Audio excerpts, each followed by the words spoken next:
오늘 함께 나눌 말씀 보도록 하겠습니다. 오늘 함께 나눌 말씀 창세기 32장입니다. 창세기 32장 24절에서 28절까지의 말씀을 저와 한 절씩 교독하도록 하겠습니다. 창세기 32장 24절에서 28절의 말씀입니다. 제가 먼저 읽습니다. 야곱은 홀로 남았더니 어떤 사람이 날이 새도록 야곱과 씨름하다가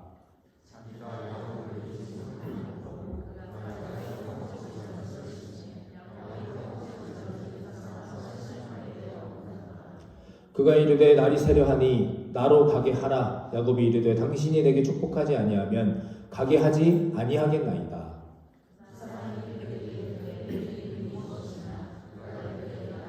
함께 읽습니다. 그가 이르되 내 이름을 다시는 야곱이라 부를 것이 아니요 이스라엘이라 부를 것이니 이는 내가 하나님과 및 사람들과 겨루어 이겼음이니라. 아멘. 말씀 제목 함께 읽습니다. 대면하고 직면하라. 다시 한번 해볼까요? 시작. 할렐루야 그리고 아멘. 아마 목사들이 가장 많이 선포하고 외치는 단어가 아닐까 생각합니다. 할렐루야 아멘. 이것을 자신있게 여기던 어떤 마을이 있었는데 그 윗마을에 사는 한 목사님이 있었습니다. 평생을 이 윗마을 목사님이 매일같이 할렐루야 아멘 하다 보니까 그렇게 자신감이 생긴 겁니다.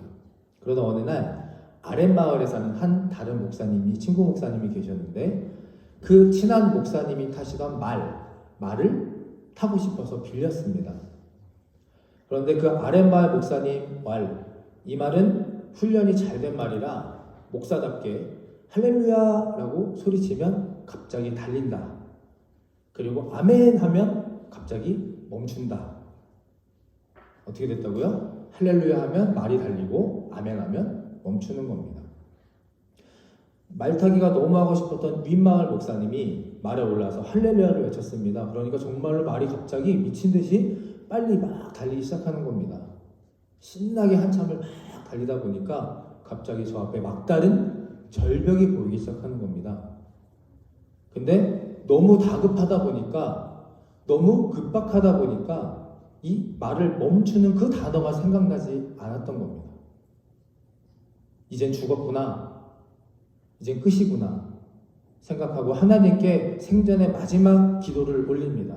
그리고 마지막 기도를 어떻게 마무리합니까? 아멘. 이랬더니 정말 신기하게 절벽 그 바로 앞에서 달리던 말이 갑자기 끽 하고 멈춘 겁니다. 그래서 이 목사님이 그랬다고 하죠. 하나님 정말 감사합니다. 할렐루야. 그리고 생을 마감합니다. 무슨 뜻이냐? 매사에 너무 자신만만하면 안 된다는 겁니다. 아무리 우리가 머리로 알고 있고 생각하고 준비하고 살아도 막상 어떤 상황이 직면하고 대면하면 실수를 할 수도 있고 엉뚱한 말을 할 수도 있고 예상치 못한 결별을 초래하기도 합니다. 그래서 성경은 항상 말합니다. 야고보서 2장 26절 같이 읽어보겠습니다. 시작. 행함이 없는 믿음은 죽은 믿음이라. 아멘. 다시 한번 해볼까요? 시작. 행함이 없는 믿음은 죽은 믿음이라. 아무리 말로, 아무리 머리로 우리가 알고 있다 할지라도 그것을 행하고 살지 않으면 죽은 믿음일 뿐입니다.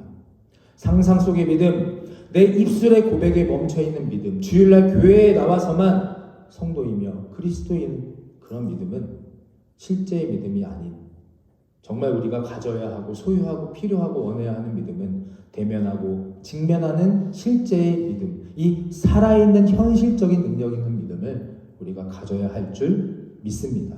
그렇다면 누구를 대면하고 무엇을 직면해야 하는지에 대해 나눠보고자 합니다. 자, 첫 번째 함께 읽습니다. 시작. 하나님과 대면하라. 마태복음 22장 32절 제가 읽습니다. 나는 아브라함의 하나님이요 이삭의 하나님이요 야곱의 하나님이니 하신 것을 읽어보지 못하였느냐? 하나님은 죽은 자의 하나님이 아니라 살아있는 자의 하나님이시라. 아멘. 성경 곳곳에 하나님을 이렇게 표현합니다. 아브라함의 하나님, 이삭의 하나님, 야곱의 하나님, 살아계셔서 역사하시고 우리들과 함께 하시는 아브라함과 이삭의 하나님은 자신들의 인생과 목숨을 바쳐 순종한 두 사람, 두 자녀에 대면했던 사람들입니다. 하나님을 대면하고 살았던 두 사람들입니다. 그러나 야곱은 조금 결이 다릅니다. 야곱이라는 이름 우리가 잘 아는 것처럼 무슨 뜻입니까? 발 뒤꿈치를 잡고 태어난 사람입니다. 어머니하고 짜고 어렸을 때부터 아버지와 형 에서를 속여서 장자권을 가로챘던 간교한 자 아닙니까? 그가 오늘 말씀의 24절, 이 마태복음 22장 24절처럼 창세기 말씀처럼 천사와 밤이 새도록 씨름하여 축복권을 차지했던 그런 야곱입니다. 천사는 그냥 가려는데 야곱은 그 천사의 뒤꿈치를 잡고 필사적으로 온 힘을 다해 붙들고 끝까지 물고 늘어지는 겁니다. 야곱의 인생은 하나님의 방법이 아니라 그렇게 살아가지 않았고 남을 속이고 사기치고 살아온 부끄럽고 어떻게 보면 참 애처로운 그런 삶이었으나 이 마지막 주어진 기회를 붙들어야 하는 절박함이 그에게 있었다는 사실입니다. 그래서 26절에 이렇게 이야기하죠. 당신이 내게 축복하지 아니하면 절대 당신을 가게 하지 않겠나이다.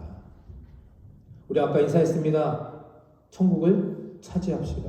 차지하는 것은 그냥 있어서 주어지는 것이 아니라 당신이 내게 축복하지 아니하시면 난 절대 당신을 놓지 않겠습니다. 이것입니다.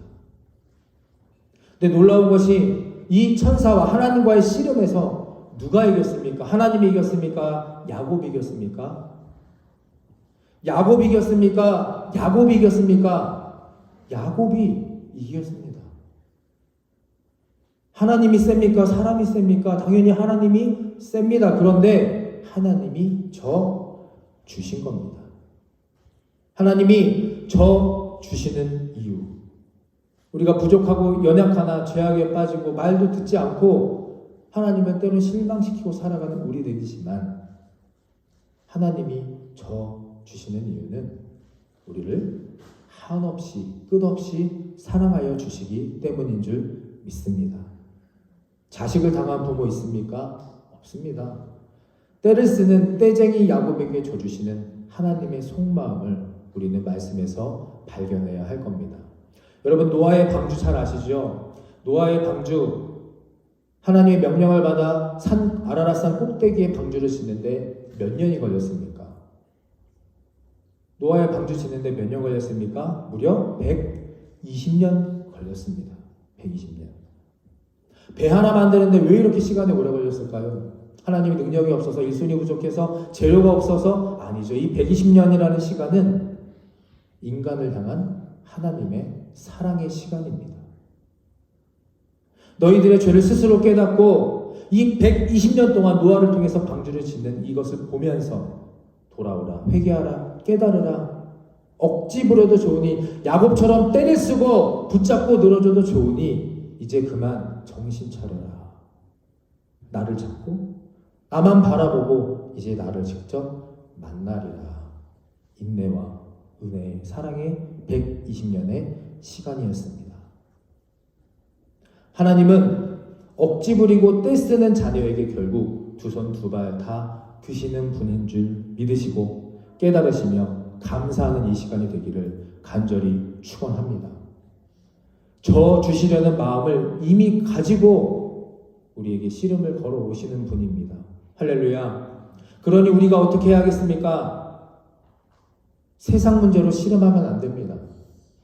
사람들과 씨름할 필요가 없는 겁니다. 문제보다 크신 하나님, 끝까지 우리를 놓지 않으시고 포기하지 않으시고 사랑하여 주시는 그 하나님, 그 하나님만 씨름하면, 그 하나님만 만나면, 대면하면 모든 것이 해결된다는 겁니다. 저를 따라해 주실까요? 하나님과 합의를 봅시다. 하나님과 합의를 보면 됩니다.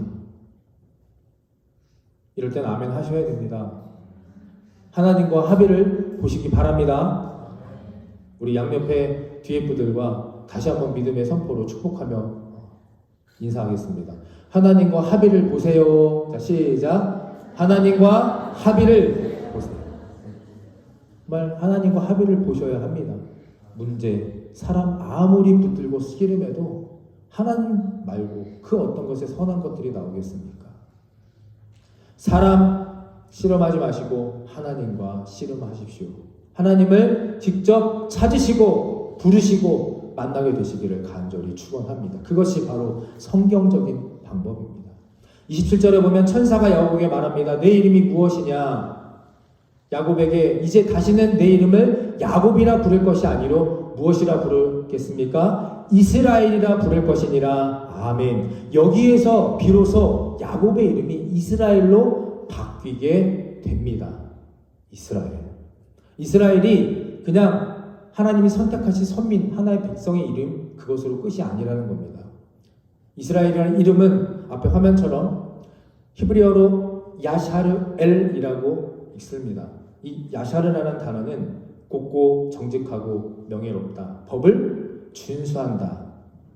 그래서 성경에서는 올바르고 하나님을 두려워하는 그런 사람을 의미하기도 합니다. 그런데 그 전의 이름 야곱, 이 야코브는 히브리어로 삐뚤어지다라는 뜻입니다. 삐뚤어지다, 울퉁불퉁하다. 그래서 이사야서 40장 4절에 보면 이스라엘을 이렇게 해석합니다. 하나님께서 삐뚤어지고 울퉁불퉁한 것들을 곱게 정직하게 이전과는 반대되도록 만드신다. 아멘. 이스라엘의 뜻은 이겁니다. 그동안 우리가 야곱으로 살았으나 때를 쓰고 억지를 부리고 어떻게 해서든지 그 축복을 차지하기를 원하고 바라면, 하나님과 대면하고 살아간다면 그 야곱이라 할지라도 이스라엘로 바꾸어 주시는 하나님의 사랑과 은혜입니다. 28절 다시 한번 함께 읽어보겠습니다. 창세기 32장 28절 시작. 그가 이르되 내 이름을 다시는 야곱이라 부를 것이 아니요 이스라엘이라 부를 것이니 이는 내가 하나님과 및 사람들과 겨루어 이겼음이니라. 아멘. 뭐라고 기록합니까? 이스라엘이 되면 따라오는 축복의 은혜가 있습니다. 하나님과 대면하고 하나님이 져주시는 그 사람은 하나님과 및 누구와 겨루어 이깁니까? 사람들과 겨루어 이겼음이니라. 아멘.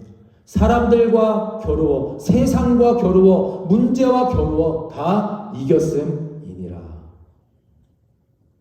하나님을 대면하시고 하나님이 져주시는 은혜를 경험하는 사람은 모든 것을 다 이길 수 있습니다. 할렐루야. 저는 우리 주은교회 모든 속한 함께 기도하고 찬양하는 예배하는 여러분들이 이스라엘로 살아가게 되시기를 간절히 바라원하고 축원합니다. 지금은 비록 야곱일지라도 울퉁불퉁할지라도 때로는 잘못 갈지라도 하나님만 대면하면, 하나님만 만나고 찾으면 하나님이 대신 싸워주시고 통치하시는 그 이름 이스라엘, 이것이 바로 영적 축복의 변화된 우리들이 원해야 할, 우리들이 기도해야 할 이름의 뜻인 겁니다. 할렐루야. 우리는 성경 공부 시간에 배워합니다. 복음은 정지 상태가 아닙니다. 복음은 움직여야 합니다. 앞으로 나아가고 멀리 뻗어가는 것이 복음입니다. 또 지난주 제가 설교 때 말씀드렸습니다. 복음은 어떻게 해야 됩니까? 깊어져야 됩니다. 깊어지고 뻗어가는, 울퉁불퉁한 것들, 잘못된 것들이 잡혀지고 곱고 정직하게 살아가는 것. 야곱에서 끝나는 안타까운 인생들이 아니라 오늘 이 시간 이후 하나님과 싫어하시고 간구하시고 매달려서 대면하게 되시기를, 그래서 놀랍고도 귀한 이스라엘의 축복을 누리게 되시는 우리 모두가 되시기를 다시 한번 간절히 축원합니다. 자, 두 번째 함께 또 읽습니다. 시작. 다시 한번 해볼까요? 시작. 죄와 직면해야 합니다. 오늘 교회에서 한 목사님이 이렇게 설교했다고 하죠. 하나님은 외모를 중요하게 보시지 않으십니다. 은혜로운 이 설교를 들은 한 자매님이 설교 후 목사님을 찾아와 이렇게 고백했다고 합니다. 목사님, 저는 오늘 은혜를 너무 많이 받았습니다. 그동안 제가 숨겨온 죄가 있는데 그 죄는 뭐냐? 우리 교회에서 제가 가장 예쁘고 아름답고 잘났다고 생각했던 교만의 죄였습니다. 회개합니다. 그랬더니 목사님이 잠깐 생각해 보시더니 이렇게 말했다고 하죠. 그것은 자매님, 교만의 죄가 아닙니다. 착각의 죄입니다. 이해되셨나요? 우리 교회는 이런 착각의 죄를 짓지 않으시는 분들로 다 계신 줄 믿습니다. 죄는 고백하고 직면해야 합니다. 이런저런 핑계를 대고 적당히 덮으려고 할 때 반드시 그 후에 더 큰 고통이 찾아오기 때문입니다. 사무엘하 11장 우리가 잘 아는 다윗을 보면 성충동, 일시적인 성적인 충동을 기지 못해서 충성된 신하 우리아를 죽였고 그 아내를 취해 밧세바를 임신시키지 않습니까? 그 죄악을 저지르고도 다윗은 그 사건을 직면하지 않았습니다. 우리가 잘 아는 내용이지만 오늘 무엇을 조금 더 다시 보려고 하면 이 다윗이 이 죄악을 무려 1년이라는 시간이 넘을 때까지 은폐했다는 사실입니다. 은폐. 자기가 가장 그 땅에서 세상에서 높은 왕인데 누가 감히 그 문제를 제기하겠습니까? 그래서 겉보기에는 다 해결된 것 같고 아무런 문제가 없는 것 같은데 그 뜻대로 그렇게 됩니까? 시편 32편 3절을 보면 다윗 본인 스스로의 고백입니다. 내가 입을 열지 아니할 때에 종일 신음함으로 내 뼈가 쇠하였도다. 같이 봉독해 볼까요? 시작. 내가 입을 열지 아니할 때에 종일 신음함으로 내 뼈가 쇠하였도다. 얼마나 고통스러웠겠습니까? 1년이 넘는 그 시간 동안 눈에 보이진 않았습니다. 드러나서 창피를 당하진 않았습니다. 그러나 속은 매일같이 썩어서 그렇게 하루 종일 신음하며 살았던 겁니다. 뼈가 삭을 정도로. 오늘 혹시 여기 뼈가 이 쇠하는 삭는 고통 속에 살아가고 계신 분이 계시지 않습니까? 여러분, 한국 교회는 특징이 있습니다. 한국 교회의 특징. 열심과 어떤 진지함 이런 것들에 근거해서 이런 걸로 나타나죠. 새벽 예배, 주일 성수, 헌금, 그리고 술 담배 하지 않기 이런 것들이 한국 교회의 큰 특징입니다. 그러나 이것은 특징이지 본질은 아닙니다. 교회의 본질, 복음의 본질은 귀하고 선하고 아름다운 그 복음의 열매가 맺히고 퍼져나가는 것들이지 이런 것들이 본질은 아니라는 겁니다. 그런데 한국교회는 안타깝게도 이런 특징들을 본질처럼 여기고 본질처럼 말하고 본질처럼 보여지게 됩니다. 아주 좋은 예로 잘 들으시기 바랍니다. 술, 담배는 본질적인 죄가 아닙니다. 오늘 제가 드리는 말씀을 잘 이해하셔야 됩니다. 술, 담배는 본질적인 죄가 아닙니다. 의아해하시고 이 기뻐하시는 눈동자를. 술, 담배는 성경이 금한 것이 아닙니다. 한국교회가 만들어낸 규칙입니다. 한국의 기독교를 전파한 당시 초창기 선교사들이 너무 많은 사람들이 술, 담배에 취해서 살아가니까 교회에 와서도 예배 드리는데 술 냄새 풍기고 문제를 일으키고 하니까 예수 믿는 사람들은 그들과 다르다 보여주고 증거하기 위해 차별하기 위해 만든 것이 바로 그런 규칙들입니다. 중국에서는 그게 뭐였냐? 당시 아편이었습니다. 한국에서는 술과 담배였고, 그리고 물론 지금까지도 한국교회는 그런 것들을 하지 않는 것으로 정체성을 인식하기 때문에 본질적 죄가 아닐지라도 이 문제는 삼가하셔야 합니다. 하라는 이야기가 아닙니다. 삼가하셔야 합니다. 요즘 트렌드는 인간의 건강을 위해서라도 그만하라고 말씀을 많이 드리고 합니다. 그리고 교회의 명예, 사회적 이해와 또 믿음이 약한 자들을 위해서 그렇게 해야 합니다.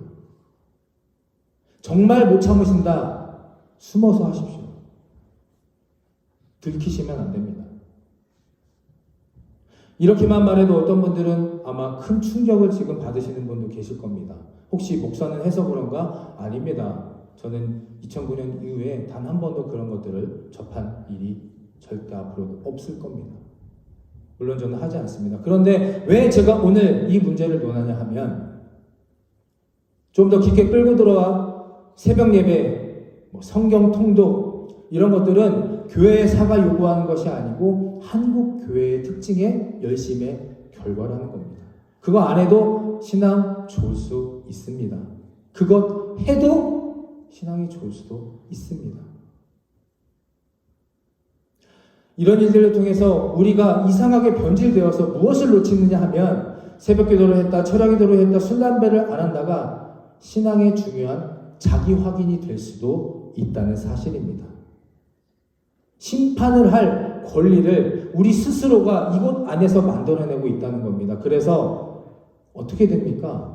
죄를 직면하지 않고 그것을 회개하지 않고 진심으로 다가가지 않으니까 한국교회는 이 공동체 안에 용서가 있고 이해가 있고 서로를 섬기고 온유하게 여기기보다는 점점 옳은 사람들의 손가락질만 남습니다. 비판하고 정죄하고 심판하고. 그러니까 어떻게 됩니까? 교회 와서 예배는 드리는데 속을 터놓고 정말 진심을 얘기할 사람이 없고 위로받을 사람도 점점 없어지며 서로를 위해 기도하지 못한다는 것, 이것만큼 안타까운 비극이 어디 있겠습니까? 한국교회는 안타깝게도 그렇게 변질되어 가고 있다고 합니다.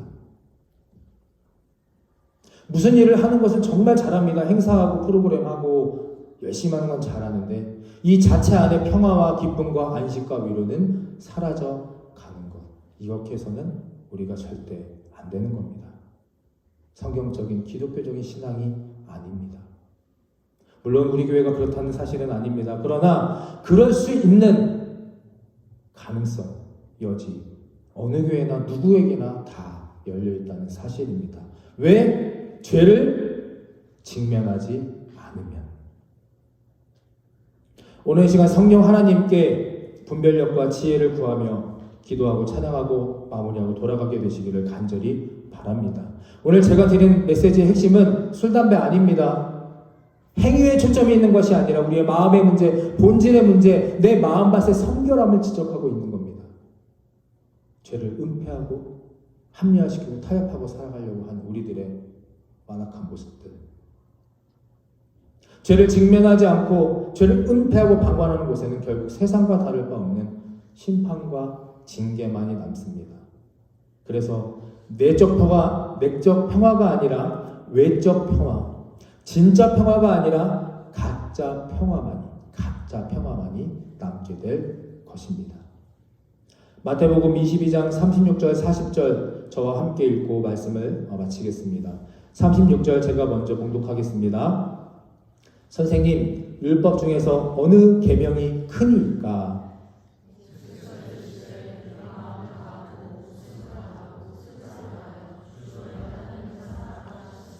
이것이 크고 첫째 되는 계명이요. 함께 했습니다. 이 두 계명이 온 율법과 선지자의 강령이니라. 아멘. 이 성경, 하나님이 우리에게 주신 성경을 전체를 통틀어서 두 가지를 말씀하십니다. 첫째, 하나님을 사랑하라. 둘째, 내 이웃을 내 자신과 같이 사랑하라. 이 66번의 말씀의 요약은 딱 두 가지입니다. 새벽 기도, 금요 예배, 헌금, 술, 담배 이런 것들이 문제가 되겠습니까? 더 많은 것들이 절제되고 더 귀한 것들이 세워지고 더 아름다워지고 사랑이 넘치는 우리가 되려면, 우리 교회가 되려면 두 가지만 하면 됩니다. 마음과 뜻을 다해 하나님을 더 사랑하고 내 옆에 있는 사람들을 더 사랑하는 것. 나를 사랑하는 것처럼 지금보다 이것들을 더 사랑하고 귀하게 여기고 가치 있게 살아가시면 될 것입니다. 말씀을 정리합니다. 하나님과 대면하셔야 합니다. 교회 주일날 한 번 나와가지고 목사 설교 듣고 찬양할 때 이렇게 끝나는 것이 아니라 일주일 동안 사는 그곳에서 내가 말하는 입술로 내 시선으로, 내 귀로 하나님과 대면하시기를 간구하십시오. 언젠간 하나님이 보일 거지, 언젠간 하나님이 날 만나주시겠지, 이렇게 하다 보면 내 믿음이 더 좋아지겠지? 아니요, 절대 그렇지 않습니다. 막연한 기대는 불가능한 구원입니다. 막연한 기대는 불가능한 구원입니다. 야곱처럼 하나님과 대면하기 위해서 씨름하십시오. 그래야만 이스라엘이라는 이름의 사랑과 은혜와 축복을 얻게 될 것입니다. 두 번째, 죄와 직면해야 합니다. 영혼과 육신이 쇠하는 뼈가 삭는 이 죄를 품고 사시지 마시고 죄를 드러내고 인정하고 직면하셔서 예수를 더 사랑하고 이웃을 사랑하여서 이곳에 우리에게 한 사람 한 사람의 영혼과 삶에 내적인 평화, 그리고 가짜 평화가 아닌 진짜 평화가 충만하게 되시기를, 그렇게 살아가게 되시기를 다시 한번 예수 그리스도 이름으로 축복하고 간절히 기도합니다.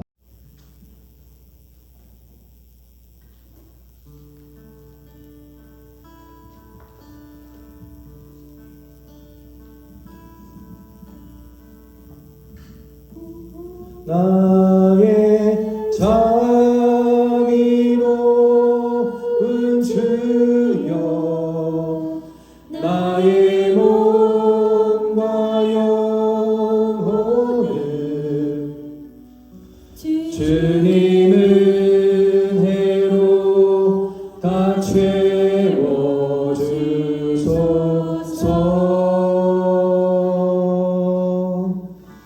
이 세상 괴로움 걱정 근심 주여 받아주시고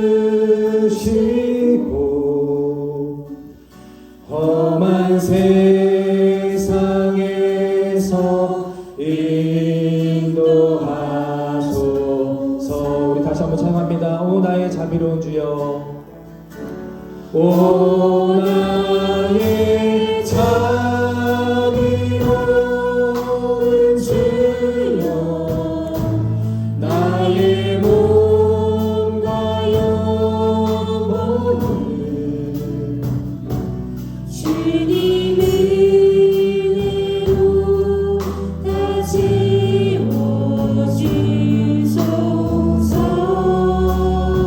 이 세상 괴로운 걱정, 이 세상 괴로움 걱정 근심 주여 받아주시고 험한 세상에서 인도하소서. 우리 함께 그 이름을 부릅니다. 예수, 예수,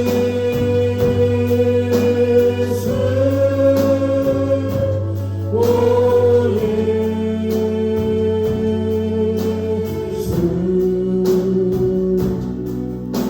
지금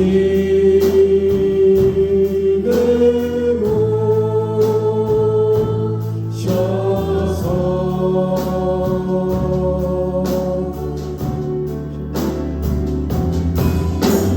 예수,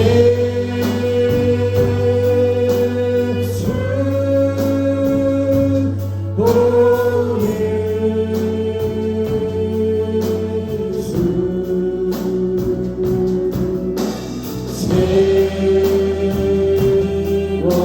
채워주소서.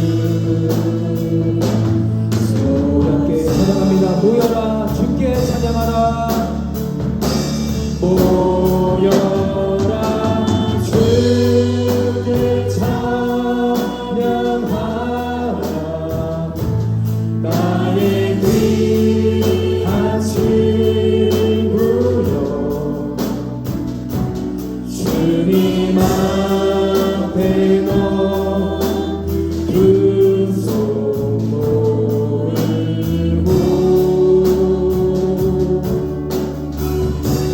오 너의 슬픈 세상 눈물 너의 쌀이 나그네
우리 두 손을 모아 우리 가슴에 놓으시고 나를 저 주시기 위해서 준비하고 계시네.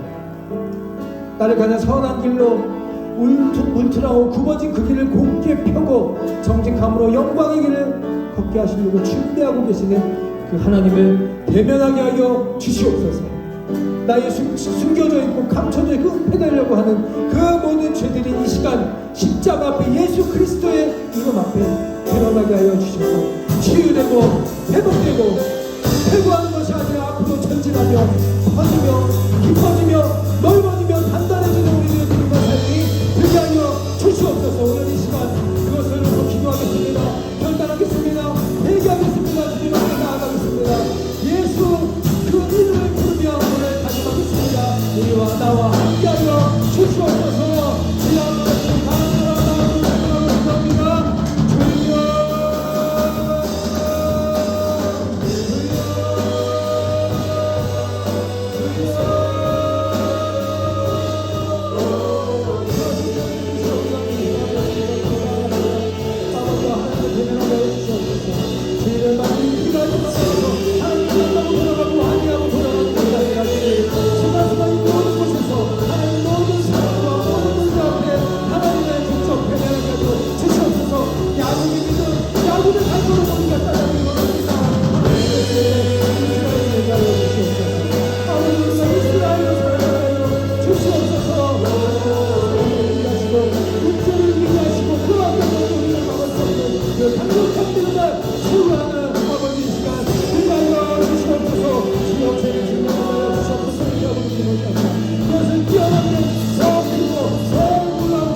이제는 우리 죄를 대속하신 예수 그리스도의 십자가의 은혜와 하늘아버지의 무한하신 사랑하심과 성령님의 감동 감화 그리고 교통하심이 근거 없는 자신감 막연한 기대를 버리고 매 순간 하나님과 대면하여 야곱에서 이제는 벗어나 이스라엘로 살아가기를 회개하는 이들의 인생 위에와 반복되는 죄성에서 온전히 치유되고자 예수 그리스도를 더 사랑하기로 간절히 기도하는 이들의 믿음 위에 지금부터 영원토록 함께하여 주시기를 간절히 축원하옵나이다. 아멘.